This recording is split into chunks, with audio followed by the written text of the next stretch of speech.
muita gente brasileiro, né, que está na igreja, povo de Deus, deixa de ser abençoado porque ele mesmo amaldiçoa. Né? E nós quebramos aquele negócio assim, nós não vamos ficar falando, só tinha que ser o Brasil. E o Brasil tem muito jeito. O Brasil é muito rico. O Brasil tem água que o mundo não tem. Enfim, dei todas aquelas estatísticas aqui. Não podemos confundir isso com pessoas. Existem pessoas aqui no Brasil, como existe em todas as nações do mundo, que estão fora das coisas de Deus. Esse povo que é ruim, não é o Brasil. A terra brasileira é terra abençoada.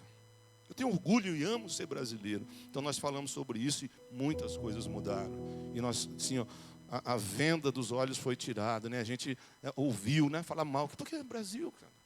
Nós estamos aqui numa terra abençoada. Você acha que outro país não tem problema? Você acha que outro país está assim? Né? Como eu mostrei aqui para você, a Europa não tem energia. A Europa não tem água mais. O Oriente Médio não tem água. A Europa não tem comida. E nós temos tudo isso aqui. Glória a Deus. A semana passada nós falamos de entregar tudo a Deus. Perceba que está tudo linkado. Eu não fico vendo o que eu vou pregar. Eu dependo de uma revelação de Deus.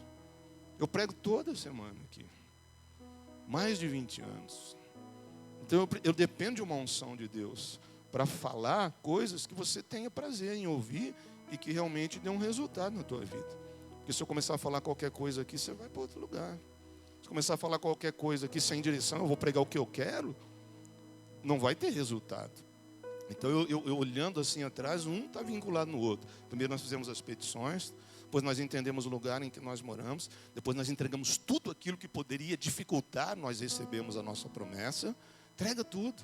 Que às vezes Deus não está em primeiro lugar na vida da pessoa.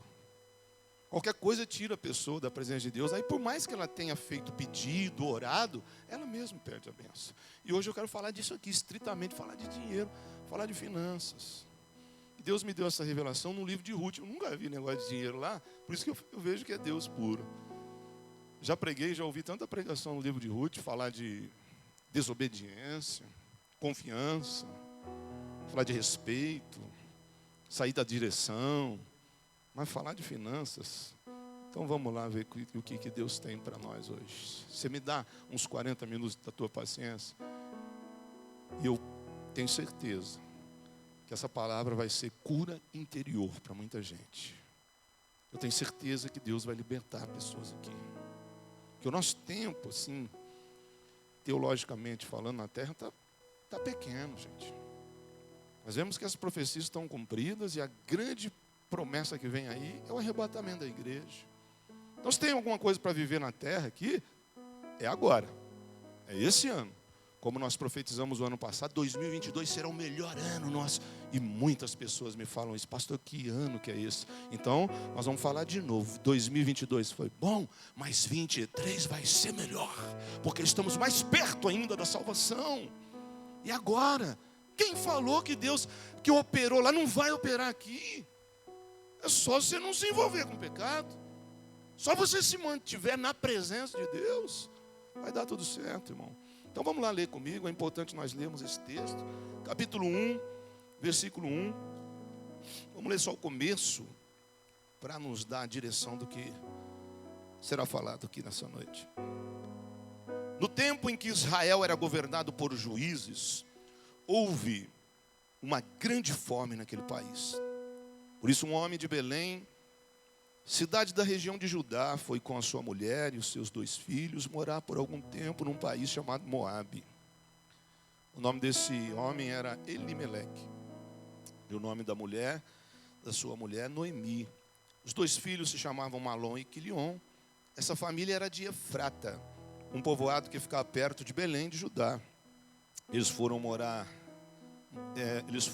para Moabe e ficaram morando ali. Algum tempo depois, Elimeleque morreu. E Noemi ficou com os 2 filhos, que casaram com moças moabitas. O nome de uma delas era Orfa e o outro da outra Ruth. Quando já fazia quase 10 anos que estavam morando ali, Malom e Quilion também morreram. E Noemi ficou só, sem os filhos e sem o marido. Amém, somente. Até aqui já dá para a gente entender. O crente, ele chega a um ponto da vida dele que ele não pode errar. em algumas decisões que toma, principalmente com relação a coisas materiais.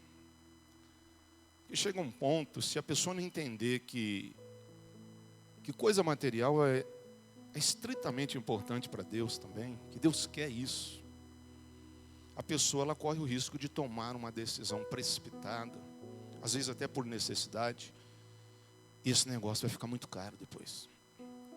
Eu tinha um casal na igreja, que era uma bênção na igreja, uma família, um casal com os filhos, tudo certo. Ela trabalhava, ele trabalhava, ela era líder de um ministério, ele ajudava a gente. E um dia eu estava trabalhando, essa moça chegou no meu trabalho e falou: pastor, vim pedir a bênção aqui porque nós vamos embora dessa. Eu falei: mas como? Você cuida desse ministério? Deus falou comigo. Eu falei: poxa, mas Deus não falou comigo. Tudo bem, né? Pode acontecer também, mas por que você vai embora? Ela falou: eu vou embora porque eu vou ganhar 5.000 em São José. Então, isso muitos anos atrás. Eu me lembro na época, acho que nem 2.000 na época eu ganhava, faz tempo já. Então, para ter uma ideia, ela ia ganhar muito bem. O que ela ia ganhar lá, podia juntar o salário dos dois aqui, não dava metade. Falei: poxa, puxa vida, mas você vai deixar... Quase falei o nome da manhã, meu Deus do céu. Você vai deixar tudo aqui, mano, não vai não, tal. E aí, não tinha jeito, né? Ela até, assim, respeitosamente, mas é aquele negócio. Quando a pessoa põe negócio no coração, se você endurecer muito, é pior. Porque daí vai falar que você amaldiçoou. Eu falei: não, pastor, eu não estou abençoador porque o senhor não deixou, tal. Daí já vai ficar com o coração duro. Eu falei: não, eu já entendi, você deve ir. Mas olha, eu vou dar a minha opinião. Eu acho que não é Deus. Porque vocês estão bem. Porque vocês têm casa própria. Porque está todo mundo com saúde. Estou dando testemunho daqui, gente. Está aqui. Aí, vai embora. Pô, São José ganha 5.000, serviços lá, tudo pronto. Então, aí chegou lá, realmente deu certo o serviço, o salário era esse mesmo. Mas, os dois aqui, assim, fazendo a obra, firme na presença de Deus, sentindo a presença de Deus, com compromisso na igreja, todo dia ligado, assim, nas coisas. Aí chega lá e mantendo contato comigo: pastor, nós vamos visitar uma igreja aqui, mas... não gostei dessa, né? Semana que vem nós vamos para outra. Aí ficamos umas 2 semanas sem falar. Aí, pastor, já fui em 3, mas... Eu falei assim: igual aqui você não vai achar no mundo inteiro. Aqui não vai achar. Você pode achar até melhor. Mas não vai, porque eu já estava entendendo tudo, né? Falei: rapaz, saiu fora do lugar da bênção, né? Por mais que está ganhando bem, que está legal, aí vai. Pastor, não sei, vamos procurar uma igreja bem pequenininha. Porque nós somos na igreja grande... O povo é muito chique, bonito e metido. Falou assim, né? É igual a DAC, assim, o povo lá, né? O povo é metido lá, né? A pessoa está perdendo a direção de Deus, então começa a ver coisa que não existe. Aí foi lá e ficou na igreja pequenininha. Falou: pastor, não vou ficar na igreja pequenininha, porque só tem fofoca. Porque é pouca gente e um fica cuidando da vida do outro. Eu falei: então, eu já sei que você vai, eu já sei onde você vai congregar, né? Na sala da tua casa, assistindo televisão, né? Aí não deu outra. Sem perceber, a primeira coisa que eles fizeram lá foi se afastar de Deus. E sabe o pior? A pessoa não admite. Não, pastor, estou firme. Mas firme aonde? Você não está na igreja. Não, mas que nós já vamos acertar. Nós estamos orando em casa. Nós estamos lendo a Bíblia. Olha, mas estou sentindo a presença de Deus. Não é assim. Falei: gente, mas não é assim. Você precisa congregar num lugar. Mas fui lá, o pastor é muito rico. Aí foi na outra, pastor é muito pobre, não sei. Falei: já perderam a direção. Bom, final da história. A primeira coisa, se afasta da igreja. Não é que esse papinho: eu estou fora da igreja, mas estou na presença de Deus. Aonde? Se a palavra de Deus diz que a igreja é o corpo de Cristo. Mas que corpo que é esse? Não tem cabeça, não tem nada. Da tua casa? Então não dá, né? Aí, 2 anos depois, voltaram embora todo mundo. Não morreu ninguém, mas morreu o casamento, morreu a fé, morreu a esperança e tudo aquilo que eles tinham programado para o futuro daquela família. Chegaram aqui com base de adultério para todo lado, não deu mais certo, tiveram que vender a casinha, que tinha um patrimônio aqui, uma casa alugada, casa própria, bonitinha aqui, eles conseguiram na igreja, assim, ó. Dividiu metade para cada um. Pior, Da última vez que eu ouvi da irmã, nem na igreja estava. Aí começa a pôr outras coisas na cabeça, né? Ah, vou fazer academia, que eu vou ficar bonito. Perdeu completamente a direção. Não que não possa fazer. Mas em primeiro lugar, a presença de Deus. Então é exatamente o que aconteceu com esse casal aqui, ó. Que a palavra de Deus diz que eles moravam em Belém, na verdade em Efrata, que era um povoado de Belém, como se fosse aqui Tabatinga e Caraguá. Um bairro de Caraguá que pertence a Tabatinga, que pertence a Caraguá, mas meio independente. Então assim era Efrata. Cidade de Davi. Cidade onde havia promessa de Deus. E por conta de um momento de dificuldade, né, o primeiro versículo está dizendo, houve uma fome, mas espera aí, cara. Nós estamos na presença de Deus. Espera aí, vai passar. E aí se precipitaram, vão para Moabe, que você olha no mapa, Efratá, ó, 1.000 pessoas. Campinas de Moabe, 1 milhão de pessoas. Né? Né? Vamos na capital, vamos para outra cidade. As possibilidades são maiores, mas por trás tem muitas coisas também que podem piorar. E eles foram para lá. E aí o texto está dizendo que essa família do povo de Deus vai num lugar onde Deus não tem promessa. E aí em pouco tempo, o que acontece, gente? O marido morre. O provedor da casa, o sacerdote da casa morre. Imagina. E aí, passa um tempo, acontece aquilo que ninguém espera. Os 2 filhos morrem. E aí, gente, se é difícil hoje para uma mulher perder marido e filho, né, hoje que a mulher tem uma posição na sociedade, hoje já é difícil. Imagina aquela época. É por isso que no decorrer da história nós vamos ver elas passando fome. E depois que acontece isso, Noemi entende que sai da presença de Deus. E aí vão voltar. E depois quando voltam, se consertam com Deus, dá tudo certo. Mas eu quero falar dessa coisa aqui. Primeira coisa. Nós precisamos entender que bênção material, que desejo de abençoar, é de Deus. Deus propõe isso. Foi o que Deus falou para Israel quando estava no Egito. Quando Deus ele vai propor, ouvindo o clamor do povo dele lá no Egito há muito tempo, ele manda Moisés, ele põe isso. Por que Deus não falou assim, eu vou libertar vocês, eu vou batizar vocês com o Espírito Santo, vocês vão louvar. Não, Deus não falou isso, Deus prometeu para eles coisas materiais. Quando Deus manda Moisés falar, vou levar vocês para uma terra que mana leite e mel, ele está dizendo isso. Eu vou mandar vocês para um país rico. Eu vou mandar vocês onde vocês não serão escravos, vocês serão os empresários, vocês serão os patrões. Então, entenda que a primeira coisa, que querer de Deus para o crente, para o filho ser abençoado, isso é completamente comum. Isso é completamente normal. O próprio Jesus falou isso. Quando Pedro chega para ele, né, e aquela questão do rico, né, que é uma outra história, que Jesus fala, é difícil para o rico entrar no reino do céu. Aí Pedro fala assim para Jesus, Senhor, nós largamos tudo para te servir, para te seguir. Nós abandonamos a pescaria, nós confiamos em Ti. Daí Jesus fala assim para ele, aqueles que por amor de mim deixam pai, mãe, filho, negócios, tio, tia, vão receber 100 vezes nessa terra e a vida eterna no porvir. Jesus fala isso. Então, a primeira coisa que a gente precisa entender é que isso é da vontade de Deus. Mas o erro está em buscar isso fora da direção de Deus. O erro está em você não entender o teu papel, o teu posicionamento para que você possa ser abençoado. Então é mais ou menos assim, Deus requer o primeiro lugar. Mais ou menos assim. Não tem problema você vir para a igreja por causa de coisas. Não tem problema. Tipo assim, estou tentando olhar aqui para ver se eu lembro de alguém que eu conheço que veio na igreja por causa de Jesus. Eu não conheço nenhum. Primeira vez, não. Só o filho de crente ali, olha lá ainda, né? Mas a maioria das pessoas que vêm para a igreja, vem por causa de coisas. E Deus não tem problema com isso daí, porque Ele sabe. Que realmente é a proposta que ele fez para Israel. Não tem problema, nós somos carne, nós somos humanos. Até porque, como é que uma pessoa que não conhece Deus, ela vai vir na igreja por causa de Deus? Eu não sei de plano de salvação. Eu não entendo de perdão de pecados.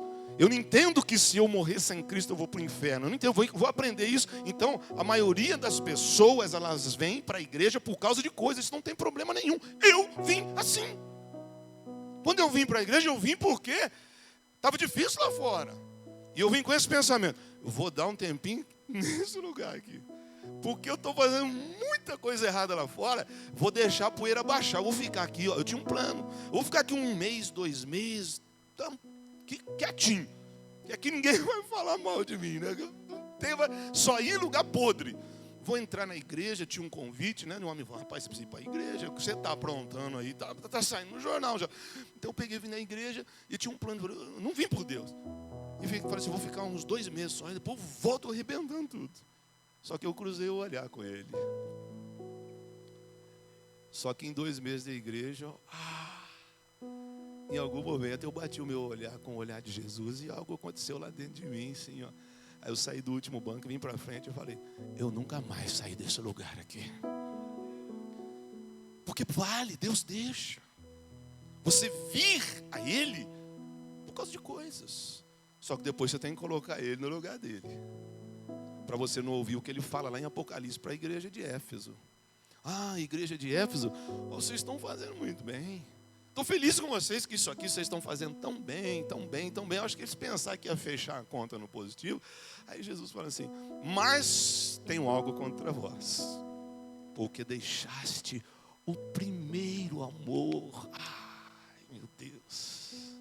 Então, Deus ele exige, ele não exige ser o único amor da nossa vida. Você pode ter outros amores. Mas o primeiro lugar é dele. É aqui que está o segredo. O primeiro lugar é dele. Ele não exige ser o seu único amor, mas ele exige ser o primeiro amor. E então, o que é que te trouxe aqui? O que é que te traz aqui hoje? Ou quanto tempo faz que você está na igreja? Por quê?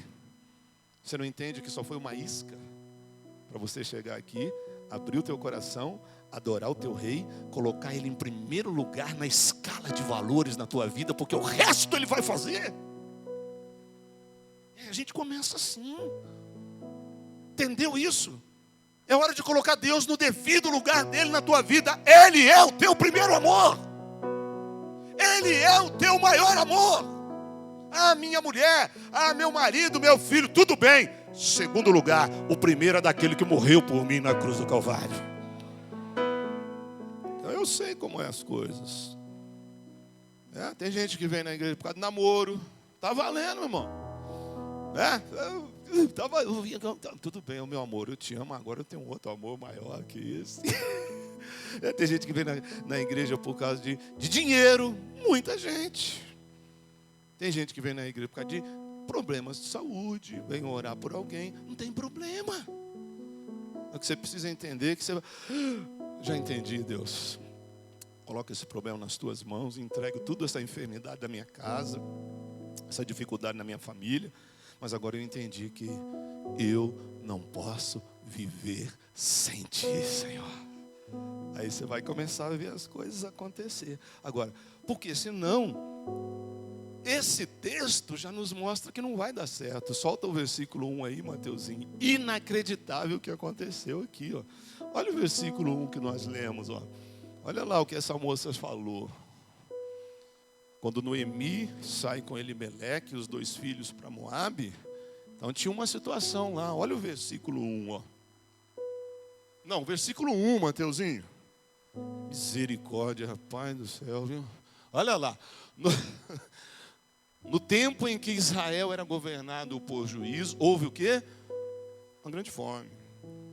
Então, ó, crise econômica, crise na agricultura, crise na pecuária. Passaram fome. Está difícil. Casa do pão não estava rolando pão.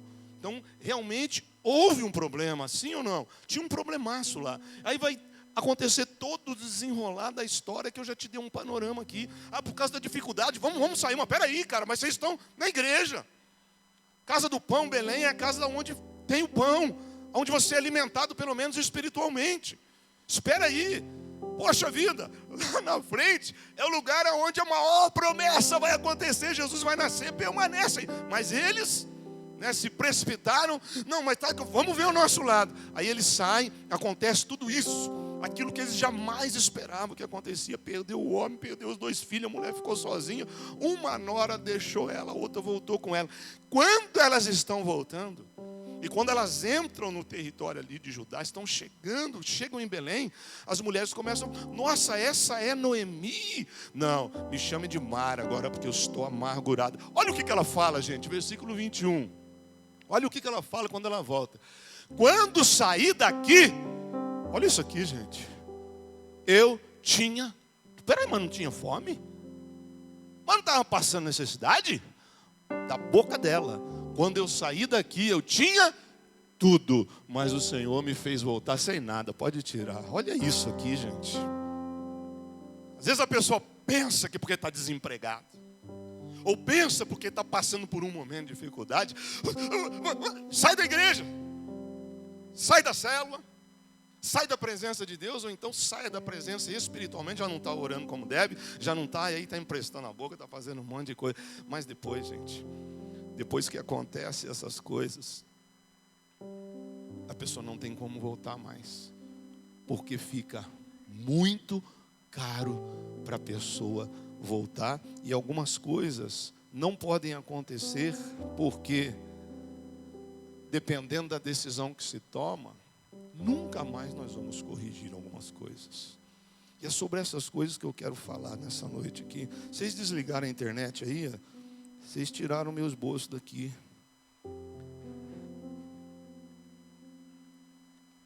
E é sobre essas coisas que eu quero falar, porque às vezes nós deixamos as coisas para resolver depois, ou então deixamos de confiar na promessa de Deus, porque na questão de promessa material, muitas vezes, Deus só fala uma vez. Estou abrindo aqui, gente, porque eu coloquei muitos versículos e de cabeça eu não consigo mudar, mas já abriu aqui já.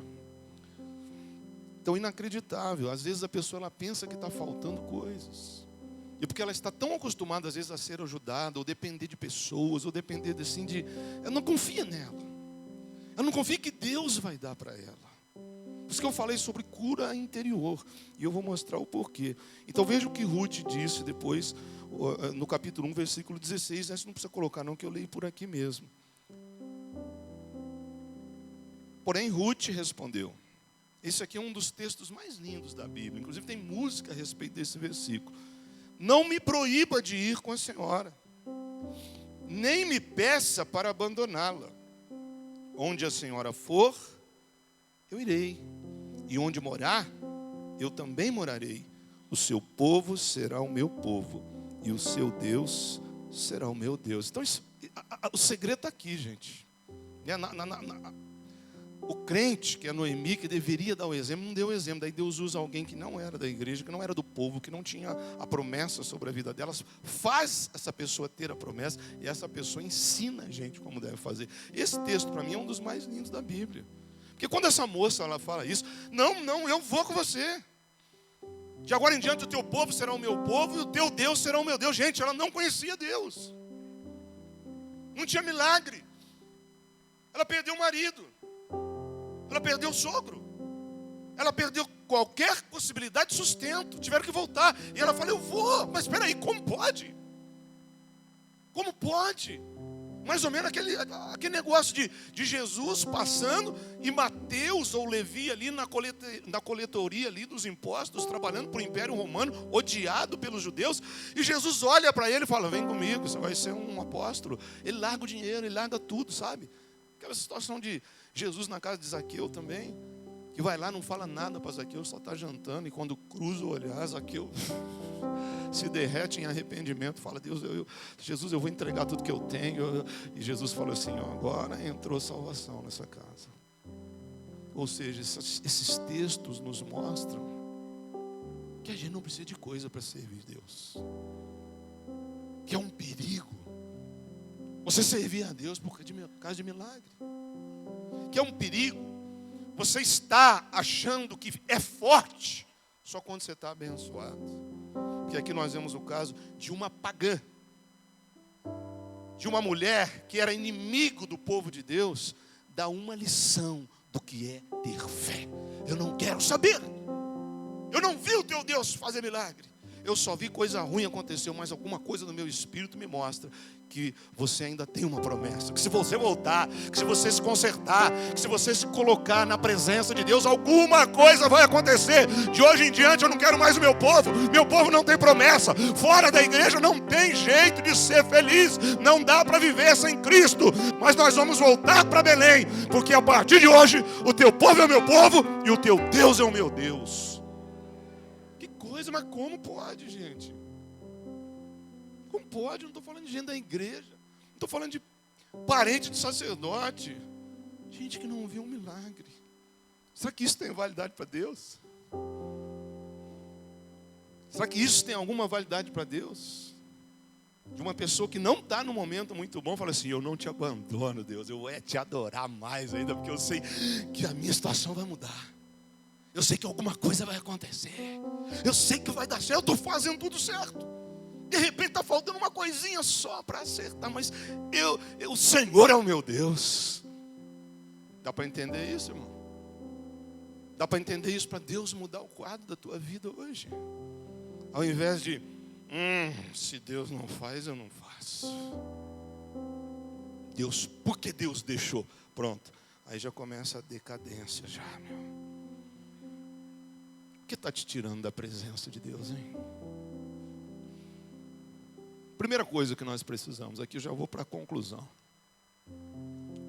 Para ter dinheiro, para ser abençoado aqui, a primeira coisa, Deus só permite o valor material ou dinheiro na mão de crente se houver propósito.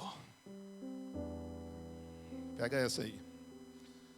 Você só será abençoado financeiramente. Ah, mas eu sou dizimista. Peraí, mas tem regras, cara.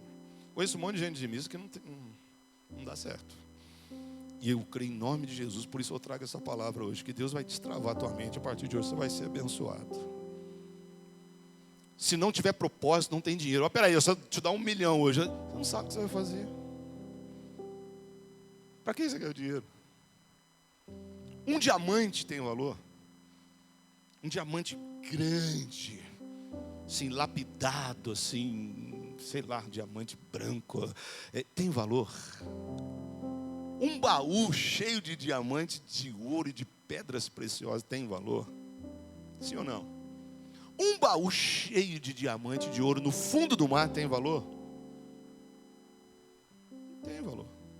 Fundo do mar vai fazer o quê com o diamante lá? Um baú cheio de tesouro na tua mão, numa ilha deserta, no meio do nada, tem valor? Tem valor, irmão. Vai fazer o que com isso? Um pé de coco lá vale mais do que o baú. Porque você vai beber água do coco, vai matar a tua sede, vai comer o coco e vai morrer com o dinheiro na mão. Entendeu o propósito? Se não tiver propósito, se não souber o que vai fazer, Deus não vai te dar. E eu estou falando num nível mais alto, viu? Não estou falando no mediano, não. Estou falando de prosperidade de tudo que vem pela frente. Porque Deus quer dar aos filhos dele. Deus vai dar. Eu, por exemplo, quando eu comecei a entender isso, abrimos mão do mundo, muitos anos do mundo, toda a malandragem lá de fora. E, agora nós vamos ser crente, tá? Então já vai tirando tudo aquilo que não presta, jogando tudo fora e se acertando dia a dia. Foram anos. E aí eu entendi que tinha um chamado. E eu já era pastor, mas eu tenho, por causa de algo que eu vou falar ali na frente, tá bom do jeito que está. E chegou um momento que incomodou. Eu falei, Deus, eu estou apanhando como pastor, mas não tenho um salário, pastor. Eu não tenho um carro de pastor. Aí Deus me ensinou. Mas espera aí, você tem que ter um propósito. Então eu defini, por isso que nós colocamos no começo do ano o que a gente quer. Para depois corrigir algumas coisas, porque Deus vai dar para quem tem um planejamento. Porque senão aquilo vai ser prejudicial na tua mão, meu irmão. Você vai perder. E eu coloquei. Então os meus planos são de ajudar a igreja. Eu quero deixar um patrimônio para cada filha minha. Quero dar, são os meus propósitos. Vou deixar uma casa com cada um. Eu quero ter um carro bom, um carro zero, porque eu faço viagens rápidas ali, ó. Então, coisas assim que Deus foi dando. E Deus foi abençoando. Deus vai ser assim, ó. Tal. Tem um propósito. Então, todo ano eu faço um propósito, assim, um projeto. Deus, tudo que a gente pede, Deus dá. Dentro da legalidade, gente. Vai pedir 10 mansão. Não, vou pedir 50 carros. Isso não é propósito. Propósito, todos ligados com o reino. Nós vendemos uma propriedade esses dias, menos de 2 anos atrás. Vou falar, irmão, porque eu estou falando de dinheiro e eu quero dar testemunho meu mesmo. É difícil falar sobre isso, tem gente que não entende. Eu peguei todo o dinheiro e dei tudo para a igreja. Eu não pus na minha conta. Aí alguém que estava, eu falei, você deu dízimo? Deixa quieto. Eu dei tudo para a igreja. O meu salário, eu administro isso aqui. Eu administro isso aqui, eu que pago as contas, eu que sei o que entra, o que não, eu que faço isso aqui, essa parte. Honestidade e transparência na presença de Deus, porque é difícil. E você compreende que se eu der o meu dízimo aqui, administrar para mim, não tem sacrifício? Eu administro. Então, o meu dízimo eu dou para o missionário lá no Peru. Para ter sacrifício. Para doer. Porque eu tenho visão do que é ser abençoado no reino de Deus. Passou a pandemia inteira, eu dei todo. 13º, eu dou para o missionário lá. Eu nem sei o que ele faz. Mas eu dou. Porque eu tenho propósito no orçamento que eu administro. Porque eu entendi que eu não sou dono. Eu sou mordomo de coisas que Deus me permite a mordomia. E se eu não entender essas regras, Deus não dá dinheiro. Vamos prosseguir. Tipo assim, a pessoa que ela quer ter por ter, nunca terá. A pessoa que quer ter para olhar para aquele dinheiro e falar, eu tenho, o orgulho já derrubou ela. Deus nunca vai dar. Aí você pode fazer ofertas, de repente você até recebe, mas não permanece. Que a primeira coisa que você precisa entender para chegar num nível de gente abençoada, de próspera, dentro da casa de Deus, é ter propósito, saber o que você vai fazer com o dinheiro. Segunda coisa, a atitude de dar, ela muda tudo. Nós temos assim na Bíblia muitos exemplos de Jesus fazendo bem, curando o servo do centurião. E o detalhe, não é só que o centurião fala assim, basta uma palavra tua que ele vai ser curado. Lá o detalhe foi o porquê que Jesus fez isso. Porque os próprios judeus falaram, ele fez uma igreja para nós. Ele nos ajudou. Ele abençoou, ele reformou a sinagoga aqui. Jesus falou assim, eu vou lá na casa dele agora, eu vou abençoar ele, porque eu sei o valor que tem isso para quem investe, para quem abençoa. Ou seja, se a gente não entende que o que é colocar um gasofilácio aqui, por isso que aqui a gente não recolhe oferta, a pessoa tem que trazer, a pessoa tem que entender que assim como Deus a salva, assim como Deus a cura, assim como Deus tem um planejamento eterno para a vida das pessoas, Ele também tem um planejamento financeiro, Ele tem algo material para a vida de cada pessoa. E eu estou muito triste em alguns lugares, porque a gente vê que a igreja decaiu. A gente vê que pastores sofrem por aí por causa do povo, às vezes até por uma dificuldade de trazer uma palavra como essa, que a pessoa está olhando para o salário dela, e não está olhando para a promessa de Deus. Ela está olhando por aquilo, não tem jeito, porque ela não acredita que Deus quer que ela seja abençoada.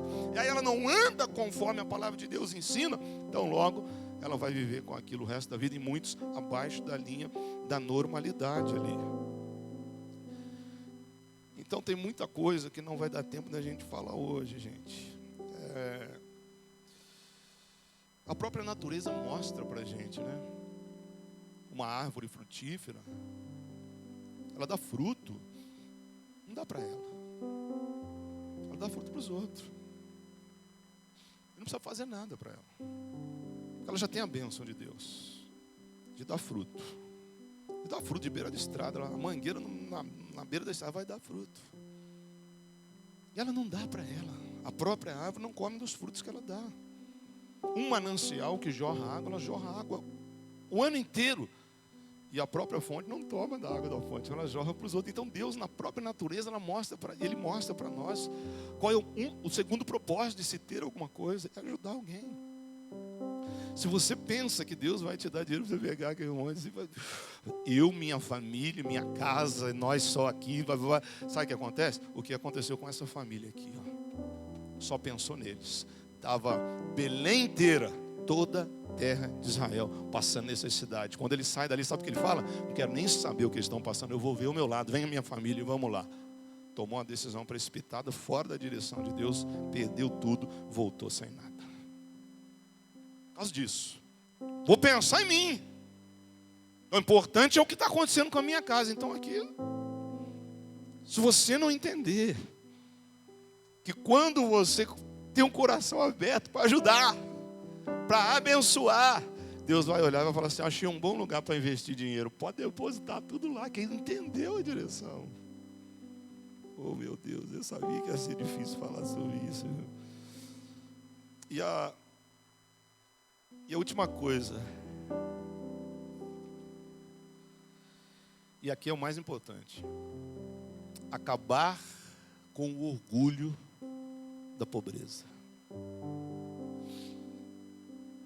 Nós viemos de uma geração que alinhou a pobreza com a espiritualidade. Nós vimos isso, nós vivemos isso.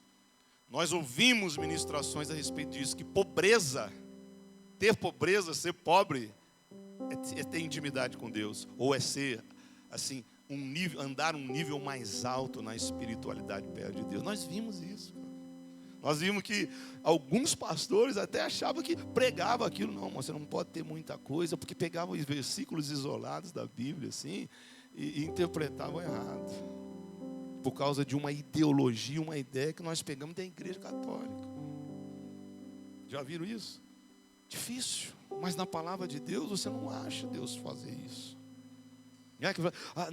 Não pode ser, né? Não pode ser próspero, não pode ter dinheiro, não pode ser. Você sabia que a crucificação de Jesus não era só um tipo de morte assim dolorosa, mas ela era mais humilhante do que dolorosa.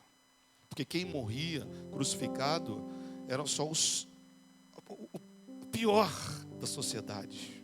O pior, eram crimes hediondos, ou pessoas assim que, né, crime de lesa pátria ali, mais ou menos assim, esse vai morrer crucificado.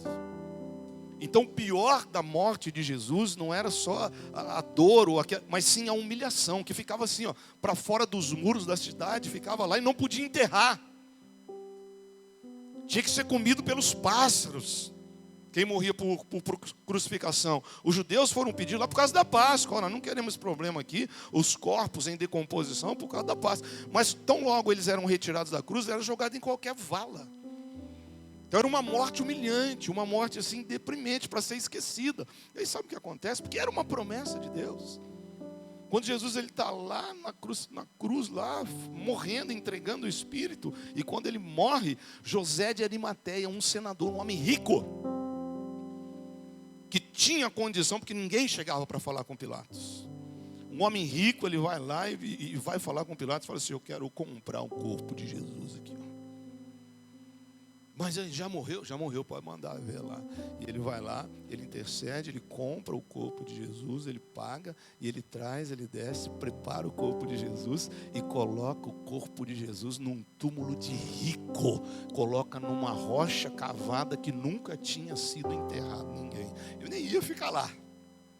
Eu ia ficar lá 3 dias, terceiro dia ia sair. Sabe por quê? Para confirmar uma profecia de um salmo lá atrás. Que ele não ia apodrecer em qualquer vala, não. Ele ia passar por lá e já ia ressuscitar. Mas aqui a obra de Deus dependeu de alguém que tivesse condições financeiras. A Bíblia está cheia disso, gente. E se não tivesse ninguém?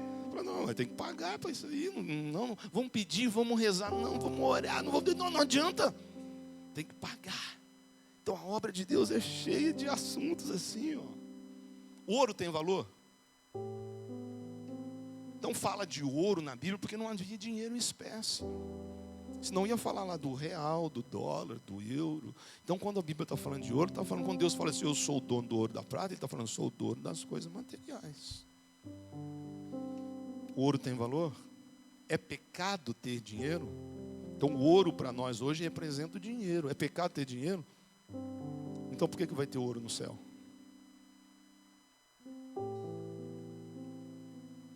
Se é pecado ter ouro aqui, que representa valores financeiros para nós, por que vai ter ouro no céu, então? Então eu quero quebrar isso daí hoje. Porque o que nós aprendemos na igreja, e uma dificuldade lascada de crente ser próspero e abençoado, e às vezes recebe a oportunidade e não consegue progredir nem prosperar naquilo. Isso aconteceu porque veio uma ideia da igreja romana. Tudo depois de que Constantino aceitou Jesus daquele jeito, né? Entre aspas. Aceitou Jesus, mas não mudou a vida. Aceitou Jesus, mas a gente sabia que era uma tática do diabo. Isso você aprende no curso aqui. Aceitou Jesus, agora o Império Romano é cristão, agora nós somos crente, agora tal. E não foi nada disso, acabou com as células. Aí foi o culto só no templo, nas grandes catedrais. E aconteceu um monte de coisa ruim. Depois dessa época, a igreja romana foi herdeira do Império Romano. Quando houve essa junção, igreja e Império Romano, a igreja passou a ser herdeira. Por isso que os reis tinham que ser cristãos. Entende? E aí chegou a época do papado, e o que eles pregavam era isso aqui. Ô meu filho, seja pobre, se contenta com a tua pobreza, porque no céu você vai ser rico. É isso aqui que divulgou. Por isso que Martinho Lutero vem para protestar. Quando ele põe 95 teses lá, ele está falando, está errado esse negócio de vocês cobrar dinheiro, propriedade do povo para tirar a alma do inferno. Se morreu sem Cristo já está no inferno, ninguém tira. Se morreu com Cristo já está salvo. Para com esse negócio, é uma mentira. Então ele veio protestando tudo isso daí. Mas essa ideia permaneceu. Gente, eu sou do tempo que você não podia ter as coisas na igreja, não era de Deus. Você entende? Aí deixou essa ideologia que você, não, tudo ali. A igreja perdeu essa posição. E ficou um abismo assim, a igreja com característica de pobrezinho. Filho de Deus, tudo pobre, ninguém pode ter nada. E aí os ricos têm tudo, indo para o inferno. E a gente não consegue alcançar eles para Jesus. Porque a primeira coisa que eles pensam, eu não vou lá para dar dinheiro para a igreja. Porque as pessoas começaram a ficar assim por causa dessa ideologia que vem da igreja romana. Lembra que a gente lá atrás, quando eu fui para a igreja, eu colocava um Nike, as pessoas falavam, é do diabo. É do diabo, isso eu jogava fora. Calça vermelha, isso é do diabo, rapaz, é do diabo. Jogava fora. Quero que Deus mude a mente de pessoas aqui hoje. Eu comprei 10 carros zero. Vou falar porque Deus está mandando.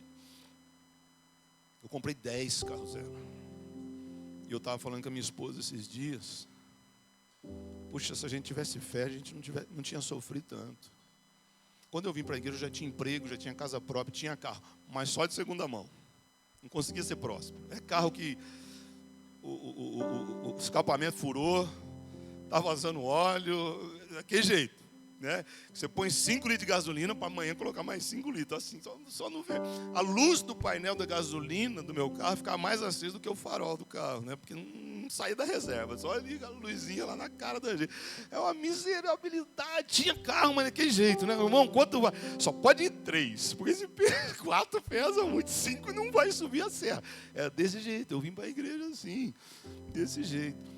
E aí eu comecei a entender essas coisas que eu estou tentando colocar para você hoje, mas tem um espírito aqui que nós vamos mandar embora já. E aí eu comecei a entender, eu já dirigi na igreja, já dando a minha vida, já completamente conectado com Deus. E comecei a entender de coisa material. Aí eu falei, vou trocar meu carro. E eu fui, aqui na saída da cidade, antigamente, do lado direito era Volks, e do lado esquerdo era Fiat. Aí eu fui lá, eu tinha um Tempra na época, né? Eu falei assim, vou lá trocar o meu carro. E fui na Fiat. Né? Quando eu entrei na Fiat, obviamente eu vou nos carros usados. Porque eu sou um crente pobrezinho. Eu sou um crente que vem dessa linhagem que a gente não pode ter as coisas. Só lá quem está, só o diabo que tem. A igreja não pode ter nada, tá bom? E eu tinha condição de ter. Aí eu fui lá e queria, porque queria um Palio velho e custava 11 mil na época, né? Mas eu faz a ficha aí, fez a ficha, tal. Daqui 1 hora você volta, vamos ver se já aprovou a ficha. Voltava daqui 1 hora e não dava, e aquele carrinho branquinho, já vinha com som, né? E Deus falando assim, para com isso, eu quero te dar coisa melhor. Você já está rodado, vai rodar aí 1 ano, aí vai quebrar o câmbio, vai ter que trocar pneu, tal. E eu querendo aqui, porque era aquilo que a gente aprendia. Eu só posso melhorar um pouquinho. Eu só posso trocar por outro um pouquinho melhor que esse, porque o meu já está dando guincho todo dia. Aí voltei de novo, último minuto, né? Na última hora ali. Aí ele falou, o senhor Ronaldo, eu não sei o que aconteceu, mas não aprova a sua ficha. Meu nome está limpo, meu irmão. Eu vi direito aí. E um monte de prestação, assim, ó, pagar em 48 vezes e dar humilde entrar. Não deu. Aí eu saí triste dali, assim, ó. Saí da Fiat e dar de frente para a Vox. Eu não conhecia a voz de Deus ainda, né? Mas senti uma vontade de entrar lá. Assim, quase Deus sentando ali, falando comigo, entra aí na Vox. Eu falei, vou dar uma olhada na Vox. Mas parei o carro, nem entra para dentro da loja. Quem sou eu para comprar um carro zero? Eu vou lá para o lado dos usados, segunda mão, tudo no sol ali. E o vendedor estava ali. Eu falei, eu queria trocar o meu carro e tal. E aí ele falou assim, mas você quer... Ele olhou... vamos lá dentro, lá, vou mostrar um carro zero para você. Não, pelo amor de Deus. Não, quem sou eu comprar um carro zero? Meu Deus do céu. Deus usando o vendedor para mim. Deus usando, acho que é um anjo que eu não vi mais que vendedor. Falou, vamos lá, senhor. Mas você tem um carro, dá de entrar. Quanto que vale? Pá, já fez na hora ali, ó, 7 mil seu carro. Pá, o novo está a 15. Eu estava pegando um de 11 lá. O novo estava a 15. Aí vamos ali, eu já vou fazer a conta para você já. Tal. Falei, não, imagina, não queria entrar para dentro. Não, quero ficar aqui no velho. Por causa do negócio que eu tinha aprendido dentro da igreja. Você não pode ter. É dizimista fiel, mas só um pouquinho. O crente tem que ser assim. Quando eu vou abrir essa igreja aqui, Deus tem que levar para fora daqui. Para eu acreditar que o crente ele pode ser cheio do Espírito Santo e pode ser próspero também.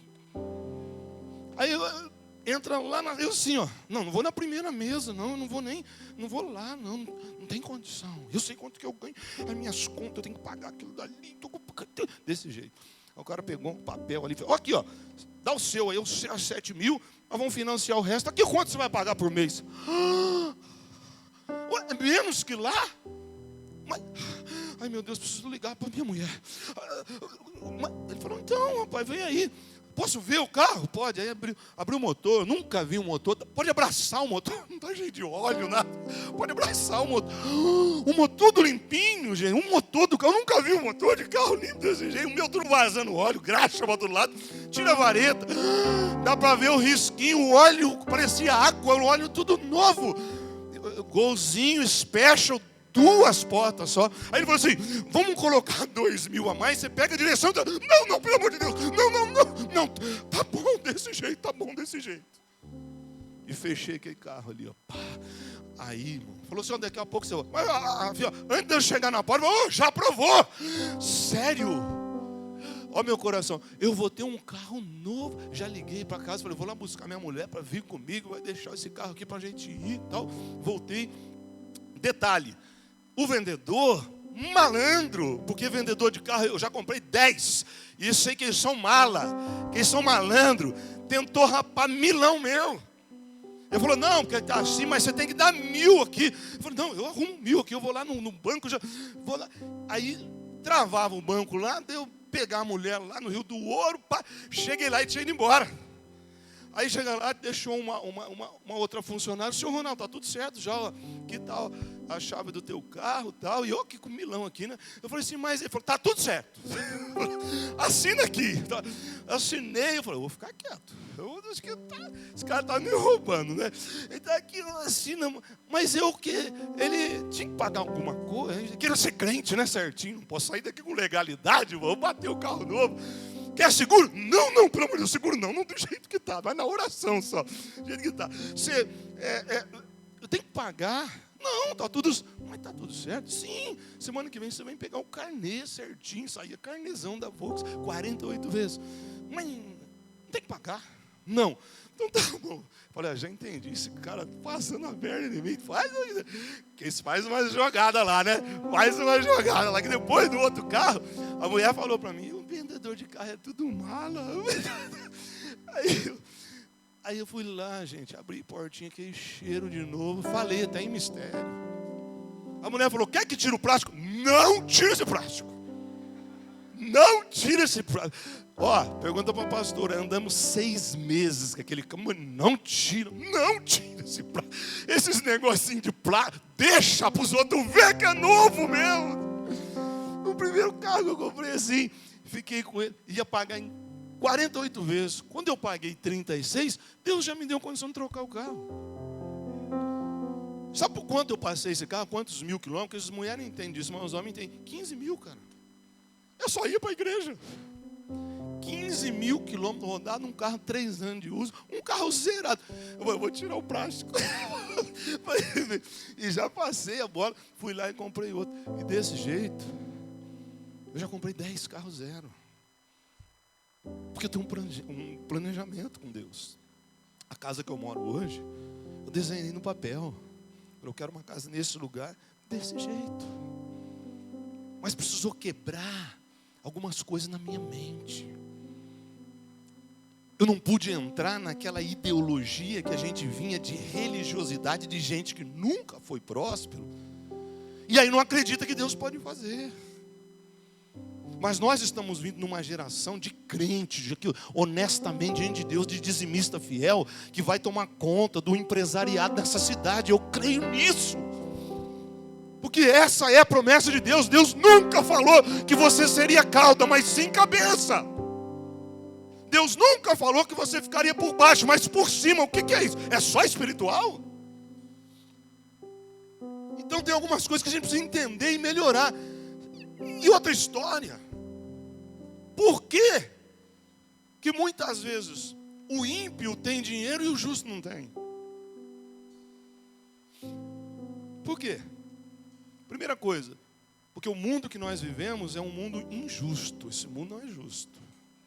Segunda coisa, o mal existe. Beleza? Então, respondendo aí a indagação de algumas pessoas. Ainda porque, pastor, eu estou fazendo tudo certinho. Primeira coisa, precisa entender isso. Algumas injustiças vão acontecer. Por isso que Jesus falou, o mundo vocês terão aflição, mas fica tranquilo que eu venci o mundo. Por isso que você vai ver Pedro dizer lá na frente, lá, eu vejo novos céus e novas terras. Isso aí já passou. Então, peraí, nós somos cristãos e para nós sermos abençoados aqui tem regras. Existem regras. Às vezes é que você consegue mais dinheiro lá no mundo fazendo coisa errada, mas você sabe para onde vai. Aqui tem que ser do jeito que Deus quer fazer na tua vida. E aí, para a gente finalizar, aquele versículo célebre. O amor ao dinheiro é a raiz de todos os males. Então aqui está o problemaço. Então o problema está na forma que você trata o dinheiro. Alguém disse assim, o dinheiro é um ótimo servo, mas um péssimo mestre. E nós sabemos que espiritualmente o dinheiro é um Deus. Se você não controla ele, você é controlado por ele. Então vou dar 2 explicações, uma teológica e uma psicologicamente. Teologicamente, o dinheiro, ou seja, a prosperidade, a materialização da prosperidade, ela muda de acordo com as épocas. Então hoje para nós, material é dinheiro, espécie é dinheiro, tem valor, ou então digital. Por exemplo, na época de Abraão, o dinheiro não era em riquezas assim, em dinheiro, né? A prosperidade não era em dinheiro, mas era em filhos. Na época de Abraão, quem não tinha filho era considerado pobre, amaldiçoado, em pecado. Então Abraão recebe o chamado de Deus e recebe a maior promessa da vida dele, aquilo que o dinheiro, que os valores ali não podiam comprar. Então, ele ter filhos era uma questão de prosperidade na sociedade. Então, o que acontece? Deus faz um grande milagre, Abraão tem o filho, e aí o que acontece? Passa o tempo, e Abraão, sem perceber, coloca o Isaac em pé de igualdade com Deus. Passa mais um tempo e Abraão coloca Isaac acima de Deus. E aí Deus sabe que tudo aquilo que você coloca em pé de igualdade com Deus ou maior que Deus é pecado, e isso vai te destruir. Nós estamos falando aqui hoje de dinheiro, mas tudo que você coloca em pé de igualdade com Deus, você se torna pecador e aquilo amaldiçoa a tua vida. Isso é com qualquer coisa, irmão. Você coloca filhos, ele já falou, se você amar mais o teu filho, tua mãe, teu pai, mais do que a mim, você não vai entrar no meu reino, você não pode ser meu discípulo. Porque Deus não pode ser competitivo com ninguém, Deus não pode ser comparado com nada.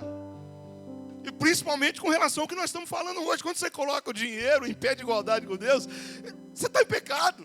E aí o que Deus fala? Por quê? Porque Abraão estava deixando as promessas, colocou Isaac lá em cima. Isaac, vamos jogar bola e bababá, e esqueceu do chamado. O que acontece? Deus fala, Abraão, sim, Senhor, me dá Isaac. Devolve Isaac para mim. Aí Abraão, nossa, pisei na bola. E Abraão vai lá. E a história você já sabe. Eu te pergunto, Abraão matou Isaac ou não? Abraão sacrificou Isaac, sim ou não?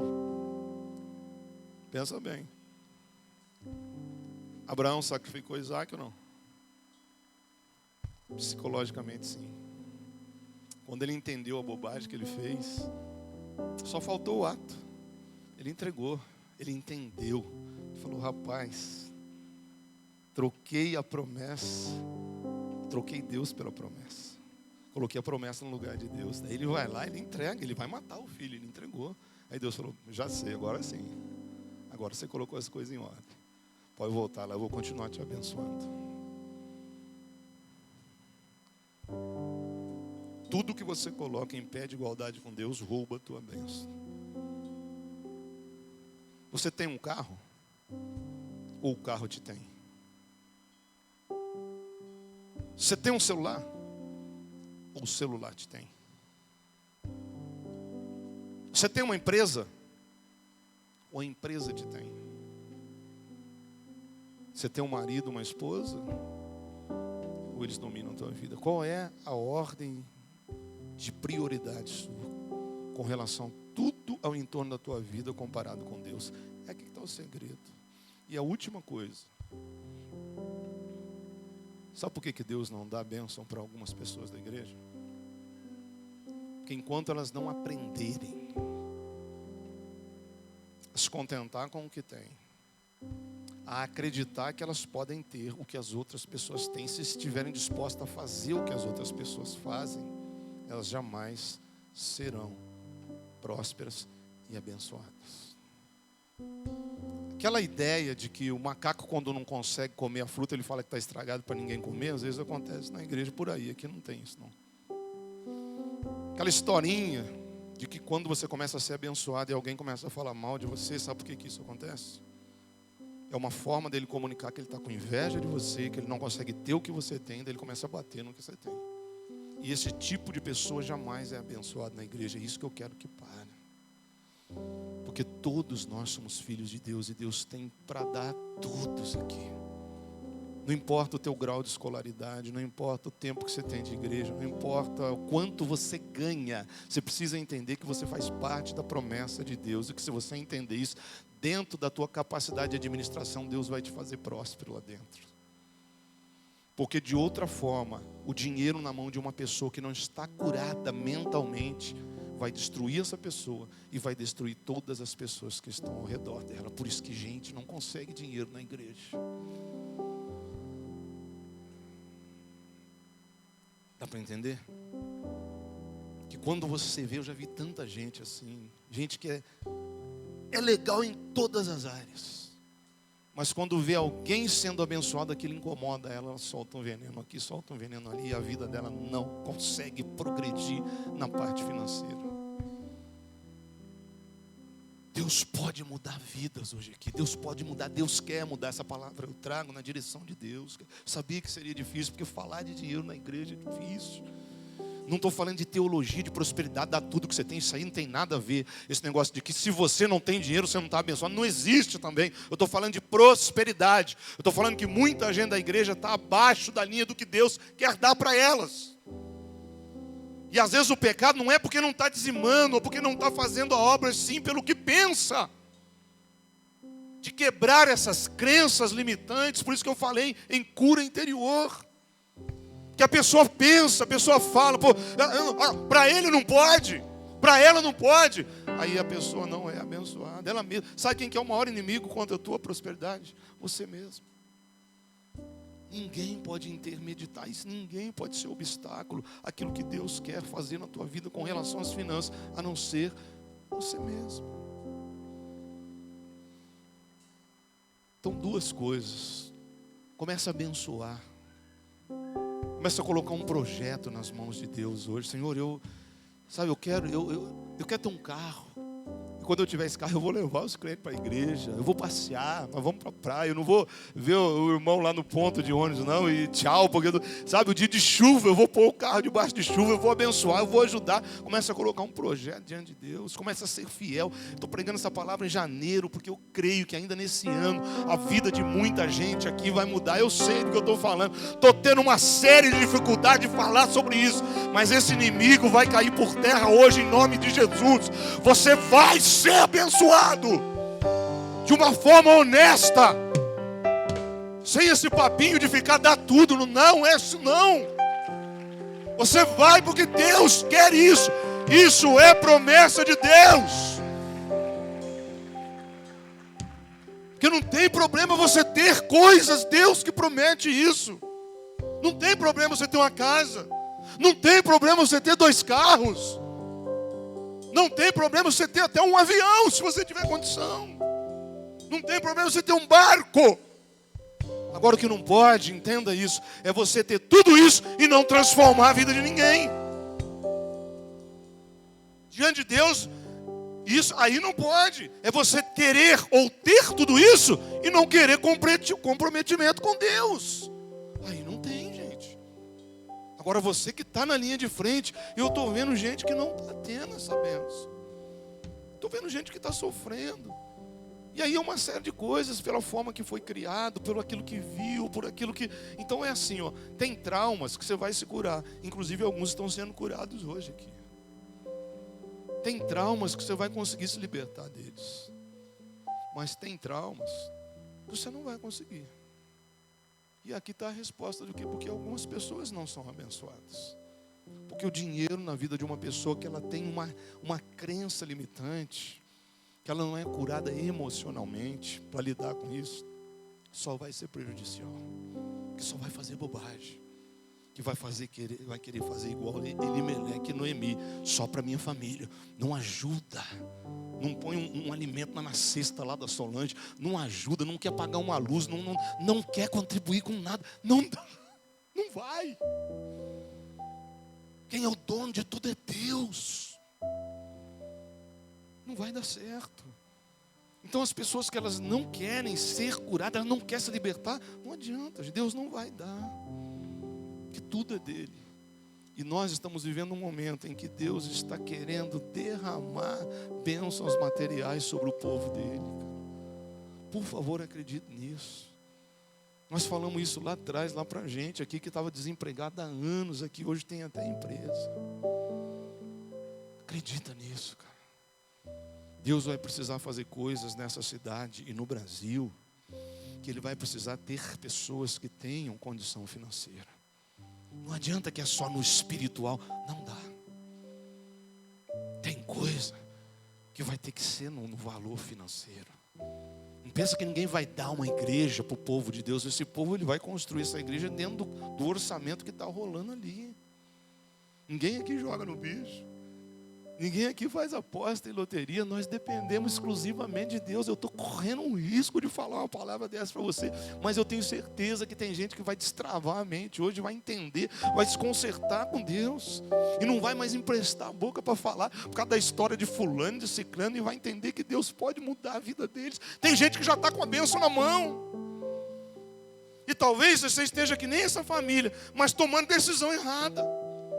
Que está no lugar certo, que está passando por um momento difícil, mas que está tomando decisões erradas. Está certa a tua vida, confia em Deus, espera um momento.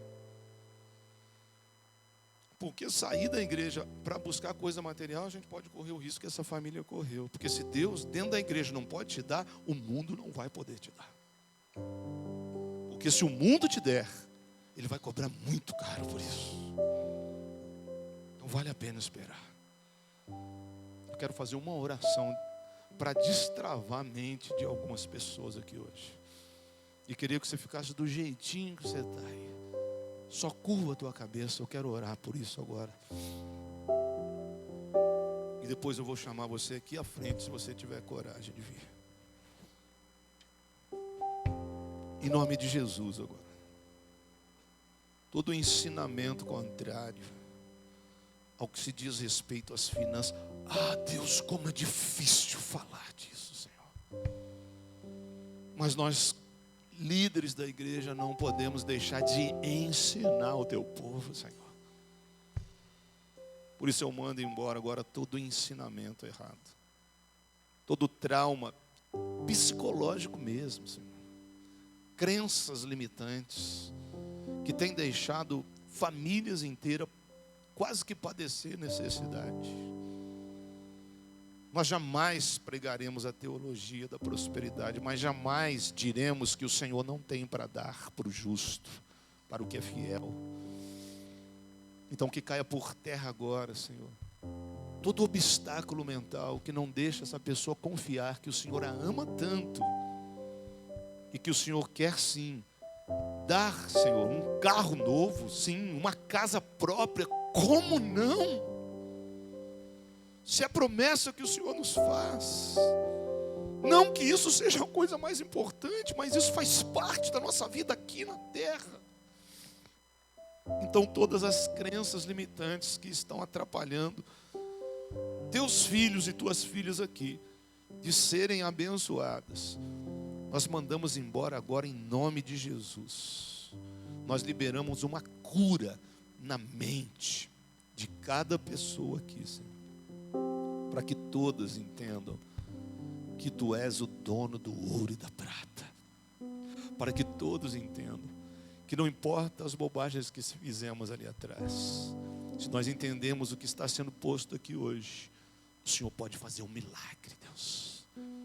Então, em nome de Jesus agora, todo espírito, todo inimigo que tem trabalhado no emocional de algumas vidas aqui, que não tem deixado pessoas abrir a boca para abençoar, para se alegrar na bênção de outras pessoas, mas que tem soltado uma palavra contrária, porque não consegue ter aquilo que outros estão tendo. Perdoa-nos aqui, Senhor, e libera agora uma unção de uma fé que alcance as bênçãos materiais para o povo desta igreja. Em nome de Jesus. Vamos colocar em pé, gente. Quero convidar você à frente aqui.